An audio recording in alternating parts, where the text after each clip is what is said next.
বিশাখা দত্ত কি আপনাকে টাকা দিয়েছিলেন? হ্যাঁ হুজুর, বিশাখা দিদিমণি আমাকে 50,000 টাকা দিয়েছিলেন।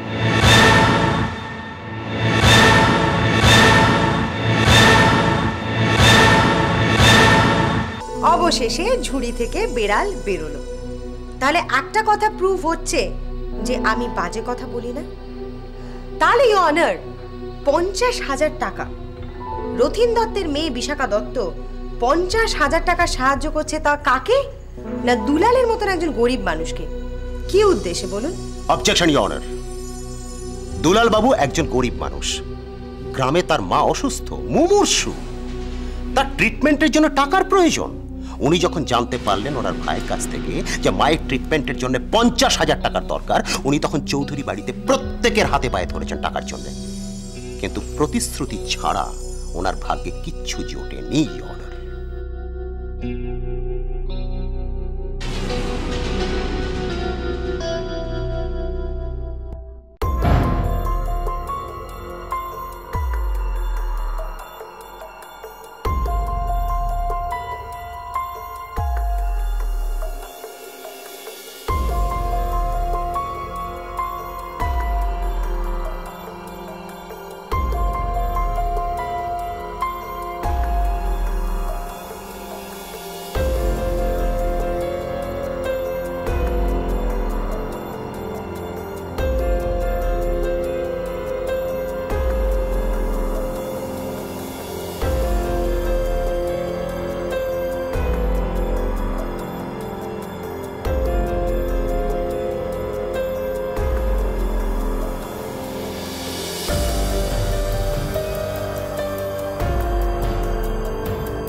এসব কারণ থেকেই এটা পরিষ্কার হয়ে যায় ইওর অনার যে মিস বিশাখা দত্ত কতটা মানবিক ছিলেন।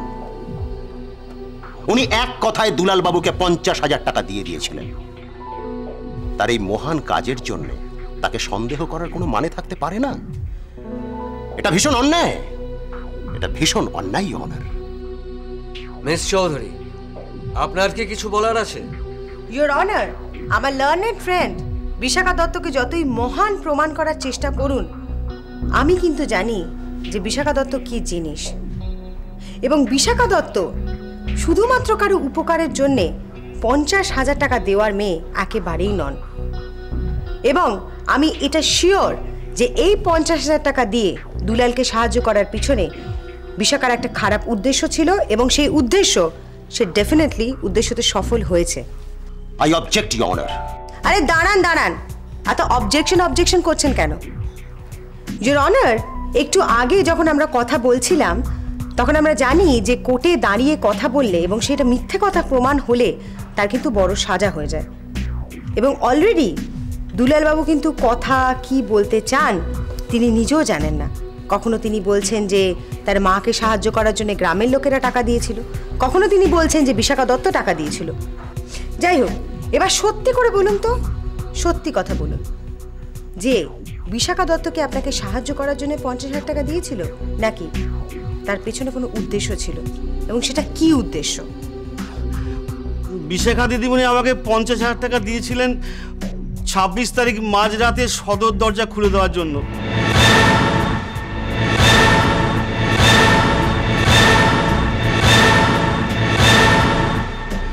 কিন্তু সেই রাতে যে ইন্দুদিদি খুন হবে আমি গুণাক্ষরও জানতে পারিনি। বিশ্বাস করুন ধর্মদার, আমি কিচ্ছু জানি না, আমি কিচ্ছু জানি না, আমি কিচ্ছু জানি না, কিচ্ছু জানি না।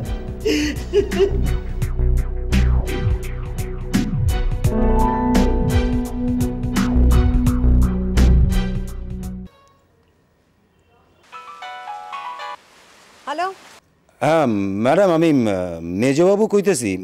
আপনি এখন কোথায় আছেন? এই তো কোর্ট শেষ হলো, আমি এখানেই আছি। কেন, কি হয়েছে? ম্যাডাম, নন্দ সরকারের হদিশ পেয়ে গেছি।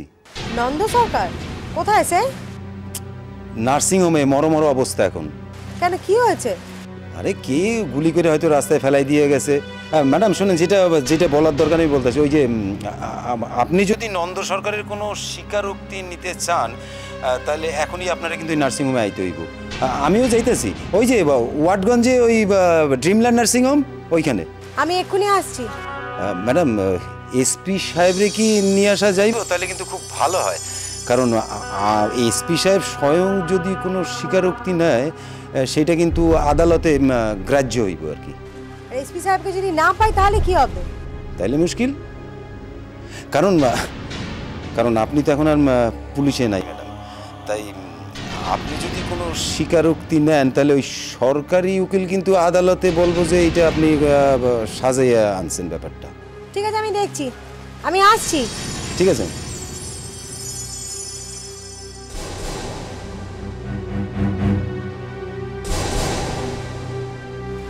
হ্যালো, হ্যাঁ এসপি সাহেবকে ফোনটা দিন।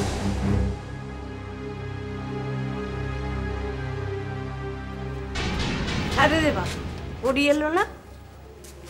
না, কোর্ট শেষ হওয়ার পর বললো তোমরা বাড়ি চলে যাও, আমি আসছি। এত রাত্রে গেল কোথায় মেয়েটা? জানি না, নিশ্চয়ই কোনো কাজ আছে। হ্যাঁ, কাজ তো থাকতেই পারে, কিন্তু তুই তো সঙ্গে সঙ্গে থাকবি। নার্সিংহোম থেকে ফেরার পর মেয়েটা এতটুকু বিশ্রাম নেয়নি। এভাবে দিনের পর দিন পরিশ্রম করলে আবার তো অসুস্থ হয়ে পড়বে। আমিও তো সেই কথাই ভাবছি মা, এত ধকল নেওয়ার মতন শরীরের অবস্থা তো নেই। আবার পরীকে যে বিশ্রাম নিতে বলবো সেই উপায়ও তো নেই। মামলা যেভাবে চলছে শেষ পর্যন্ত যে কি হবে, সবকিছুই তো অপূর্বর বিরুদ্ধে চলে যাচ্ছে। আবার খুনের সাহায্যকারী হিসেবে পরীকেও জড়াতে চাইছে ওই সরকারি উকিল। হ্যাঁ রে, দুলালকে যে সাক্ষী হিসেবে ডাকলো, দুলাল কি বলল? দুলাল তো স্বীকার করলো বিশাখা ওকে টাকা দিয়েছে। বিশাখা ওকে টাকা দিয়েছিল? তার মানে ওই টাকা দিয়ে ওর মায়ের চিকিৎসা করেছে? হ্যাঁ, দুলাল এই কথাটা আমাদের বলেনি, কিন্তু কাঠগড়ায় দাঁড় করিয়ে পড়ি ওকে দিয়ে এটা স্বীকার করিয়ে নিয়েছে। ইন্দু যেদিন খুন হয় সেদিন আমাদের বাড়ির সদর দরজাটা খুলে রেখেছিল দুলাল, ওই বিশাখার কথায়। সে কি, দুলাল আমাদের বাড়ির এত পুরনো লোক, সে এরকম বিশ্বাসঘাতকতা করলো শুধুমাত্র টাকার জন্যে? হয়তো তাই। বিশাখার টাকার টোপ দিয়ে দুলালকে কাজে লাগিয়েছিল। তো তাহলে খুনটা করলো কে? সেটাই তো রহস্যময়। ইন্দুকে খুনটা করলো কে? দুলাল, বিশাখা, নাকি অন্য কেউ?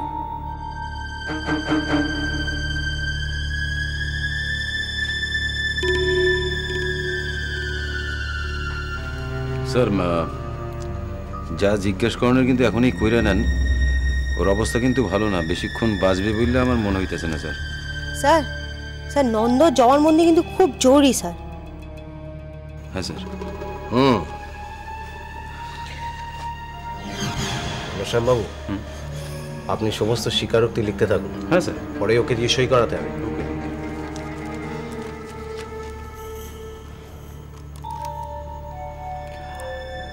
তোমার নাম কি?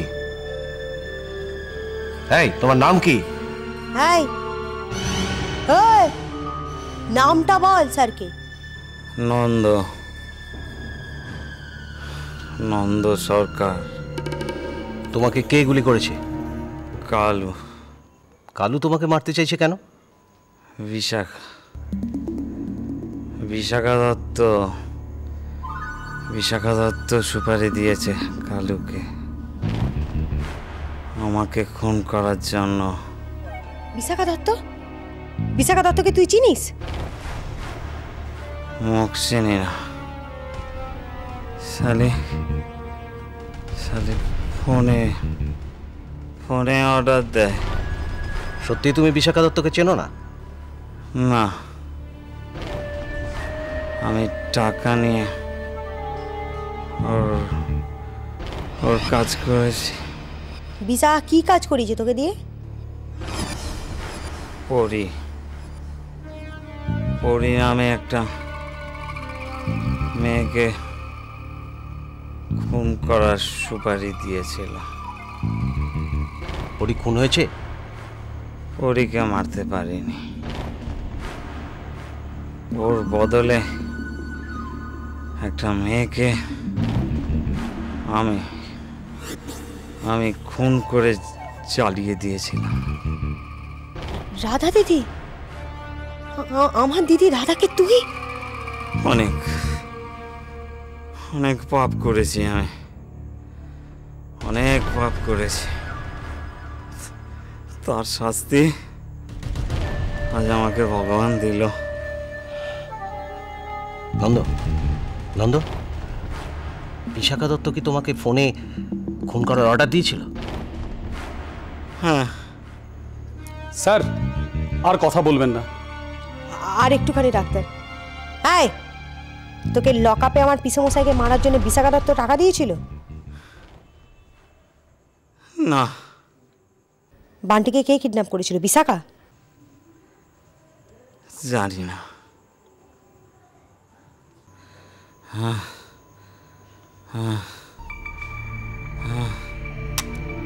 বাবু, জবানবন্দি রকে দিয়ে সই করি। হ্যাঁ স্যার।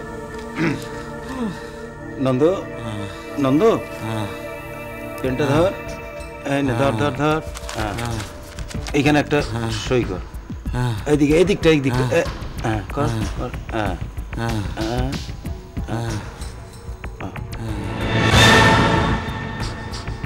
ডক্টর দেখুন তো।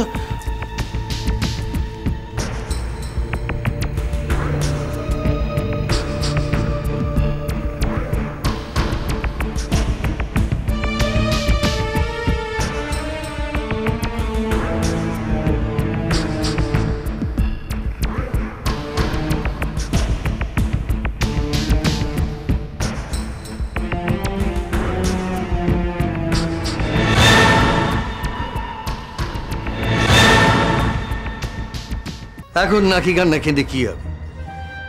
এতদিন সত্য গোপন করে এখন স্বীকার করলে কি দোষ কম হবে? বিশ্বাস করুন কর্তাবাবু, বিশাখা দিদিমণি যে আমাকে টাকাটা দিয়েছিল সেটা আমি আপনাদের বলার চেষ্টা করেছিলাম, কিন্তু আমি ভয়ে বলতে পারিনি। আগে জানলে আমরা হয়তো একটা কিছু করতে পারতাম। এভাবে ইন্দুকে অকালে চলে যেতে হতো না। কর্তাবাবু, আমাকে আপনি ক্ষমা করুন। বিশাখা দিদিমণি আমাকে ভয় দেখিয়ে আমার মুখ বন্ধ করে রেখেছিল, বলে টাকার কথা স্বীকার করলে আমাকে পুলিশে ধরিয়ে দেবে। ঠিক আছে, আমরা মেনে নিলাম যে বিশাখা তোমাকে টাকা দিয়ে তোমার মুখ বন্ধ রাখার চেষ্টা করেছিল, কিন্তু তুমি টাকা নিয়ে মাঝরাতে সদর দরজা খুলে রেখেছিলে, এটা অস্বীকার করতে পারবে দুলাল? আমি তো না জেনে এটা করেছিলাম বড় বৌদি। একদম বাজে কথা বলবে না তুমি, একদম বাজে কথা বলবে না। তুমি ঠাকুরজিকে খুন না করলেও খুনিকে তুমি সাহায্য করেছো। ওইভাবে মাঝরাতে সদর দরজা না খুললে ঠাকুরজিকে আজকে এভাবে। ছি ছি ছি, তুমি আমাদের এতদিনের পুরনো লোক হয়ে ওই কটা টাকার জন্য এত বড় বিশ্বাসঘাতকতা কি করে করলে দুলাল? আমি তো জানতাম না যে বিশাখা দিদিমণি হিন্দু দিদিকে মারবার জন্য দরজা খুলে রাখতে বলেছিল। জানলে এই কাজ আমি কিছুতেই করতাম না। আমি তোমার কথার এক বর্ণ বিশ্বাস করি না দুলাল। আমাদের খেয়ে পড়ে আমাদেরই সর্বনাশ করতে তোমার লজ্জা করলো না? আজ তো তুমি এই কথা স্বীকার করলে পরীর জেরার গুঁতোই, নইলে আজও তো তোমার স্বরূপ আমরা চিনতে পারতাম না। তোমার মতো বিশ্বাসঘাতককে এ বাড়িতে আমরা রাখবো না। তুমি এক্ষুনি বেরিয়ে যাবে। এক্ষুনি বেরিয়ে না গেলে আমরা অন্য ব্যবস্থা দিতে বাধ্য হব দুলাল। আমাকে এবারের মতো ক্ষমা করে দাও বৌদি। আমি না জেনে কাজটা করেছি, অন্তত প্রায়শ্চিত্ত করার একটা সুযোগ আমাকে তুমি দাও। না, অনেক সুযোগ তুমি পেয়েছিলে দুলাল, আর নয়। এই মুহূর্তে তুমি এখান থেকে বেরিয়ে যাও, যাও। না না বড় বৌমা, এখন দুলালের এ বাড়ি ছেড়ে যাওয়া চলবে না। কোর্ট কেস চলছে, ইন্দুর খুনিকে এখনো জানা যায়নি। এই অবস্থায় দুলালকে ছেড়ে দেওয়া যাবে না। তাই বলে জেনে শুনে একটা অপরাধীকে পুষে রাখবেন বাড়িতে? যদি ওকে ছাড়তেই চাও তাহলে পুলিশের পারমিশন নিয়ে ছাড়তে হবে। আমাদের নিজেদের দায়িত্ব ওকে ছাড়া ঠিক হবে না। দুলাল বিশাখার কাছ থেকে 50,000 টাকা নিয়েছে, এটা আমার ঠিক বিশ্বাস হচ্ছে না।